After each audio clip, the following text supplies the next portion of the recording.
সম্প্রতি ইনকিলাব পত্রিকায় দেখলাম যে ইসলাম ধর্ম গ্রহণ করতে চাচ্ছেন ক্রিশ্চিয়ানো রোনাল্ডো। আল নাসরের সাবেক এক গোলকিপার জানান ইসলাম ধর্ম গ্রহণে আগ্রহী ক্রিশ্চিয়ানো রোনালদো। ক্রিশ্চিয়ানো রোনাল্ডো এতদিন যে খ্রিস্টান ছিলেন, উনি যদি এখন ইসলাম গ্রহণ করে, ইসলাম কি তার সমস্ত গুনাহগুলো মাফ করে দেবে, অতীতের গুনাহগুলো? ভেরি ভেরি ইম্পর্ট্যান্ট একটি প্রশ্ন।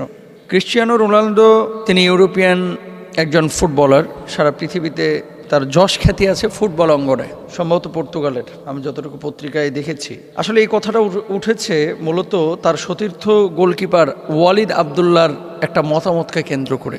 আপনারা হয়তো অনেকেই জানেন যে সৌদি আরবে দীর্ঘদিন ধরে তিনি খেলছেন আল নাসরের হয়ে। আজকের আমি খেলার বিষয়টা হাইলাইট করতে চাচ্ছি না, কারণ আমি নিজেও খেলা দেখি না, কিন্তু যখন দিন রিলেটেড কোনো প্রশ্ন আমাদের কাছে চলে আসে তখন একটু পড়াশোনা করার চেষ্টা করি যে আসলে ঘটনাটা কি। আমি দেখলাম যে ওয়ালিদ আবদুল্লাহ তিনি একটা জায়গায় বলেছেন যে যখন অনুশীলন চলে, কোথায় আরেক মূল খেলার আগে অনুশীলন চলে না, ক্রিকেট হোক, ফুটবল হোক, দাবা হোক, তারপরে হচ্ছে আপনার অন্য যেই গল্ফ হোক, অন্য যত খেলা আছে, মূল খেলার আগে কিন্তু তারা প্র্যাকটিস করে।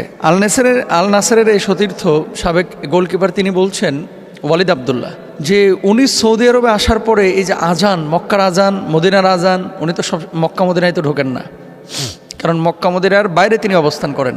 ইয়াহুদি খ্রিস্টানদের জন্য মক্কায় প্রবেশ এটা তো নিষিদ্ধ, আপনারা জানেন, হেরেমের ভিতরে আর কি। এখন বাইরে যে সৌদি আরবের মসজিদগুলোতে আজানগুলো হয়, এই আজানগুলো শুনে তিনি নাকি পূর্ব থেকে মুগ্ধ। এখন আজান, এদেশের কোরআন তেলাওয়াত, তারপরে ধর্মীয় কৃষ্টি কালচার, সংস্কৃতি, এগুলো দেখে পূর্ব থেকে তিনি মুগ্ধ।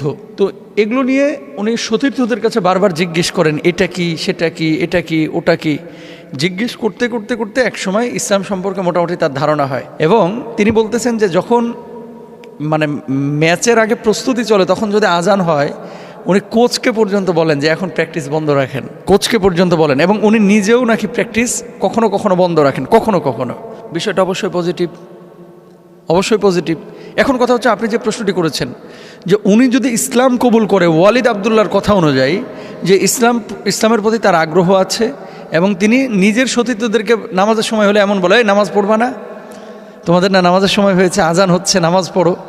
তো এইভাবে কিন্তু ইসলামের প্রতি জানার আগ্রহ তার তৈরি হয়েছিল, জেনেছেন, জানার পরে তিনি আজকে আগ্রহ প্রকাশ করেছেন। আমরা দোয়া করি, যেহেতু মুসলিম খেলোয়াড়রাই বলছেন যে তিনি ইসলামের দিকে ঝুঁকেছেন, আমরা দোয়া করি আল্লাহ সুবহানাহু ওয়া তাআলা যেন তাকে দিনের জন্য কবুল করেন, ইসলামের সুশীতল ছায়াতলে কবুল করেন। এবার আসেন যে এই মুহূর্তে যদি ইসলাম কবুল করেন, তার যে এই যে পূর্ববর্তী জীবন 40-42 বছরের এই দীর্ঘ সময়, আমি জানি না তার অ্যাকুরেট বয়স কত, ধরে নিলাম 40 বছর, এই 40 বছর যে সে খ্রিস্টান ছিল, এই গুনাহটাকে আল্লাহ মাফ করবেন?